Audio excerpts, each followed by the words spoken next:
નથી, આવું જરૂરી છે. ગાવાનું તો ભગવાને ગળું આપ્યું છે, આખી જિંદગી ગાવાનું છે બાપુ. પણ અહીંયા દીકરીઓના લગ્ન છે ને મેં બહુ બધા ભાવ દીકરીઓ વિશે ગાયા છે. એટલે એ દાદા તમારે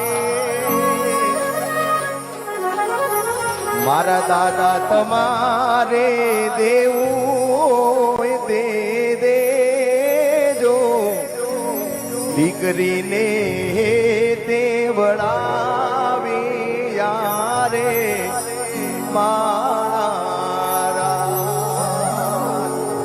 એ તારે ઘેર બંગલા બાગ બગીચા રે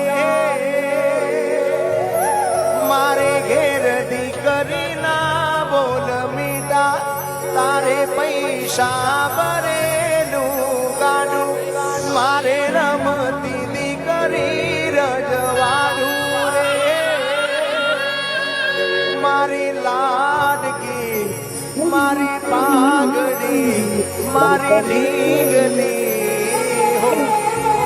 મારે ઘેર લક્ષ્મી રૂપે જન્મી દીકરી મારે ઘેર લક્ષ્મી રૂપે જન્મી દીકરી અરે નથી એ સાપનો પારો દીકરી તુલસી કેરો ક્યારો નથી એ સાપનો પારો દીકરી તુલસી કેરો ક્યારો કે દાદા મારા રે હવે માગું તો શું માગું મારા વિરહમાં તમે આસુડા ના પાડજો મારા.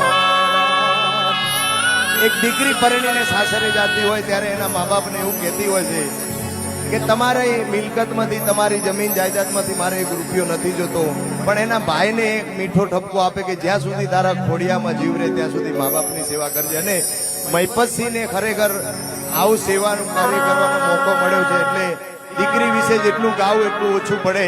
ત્યારે અરે મારી રે એ દીકરી તો મારી આખુનું રતન જો મારી પાપણના પડછાયે તને હું રાખું મારી દીકરી.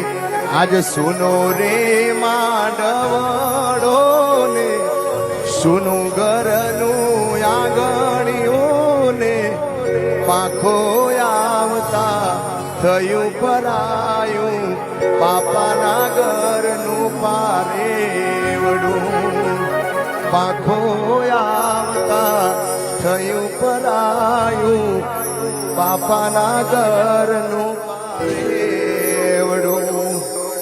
મહિપતસિંહ એવું કહે છે કે આંખમાંથી આહુ આવી ગયા. તમારા આંખમાં નથી, અહીંયા જેટલું પણ પબ્લિક બેઠું છે એ બધાના આંખમાંથી આહુ આવી જાય, કેમ કે દીકરી પાત્ર એવું છે.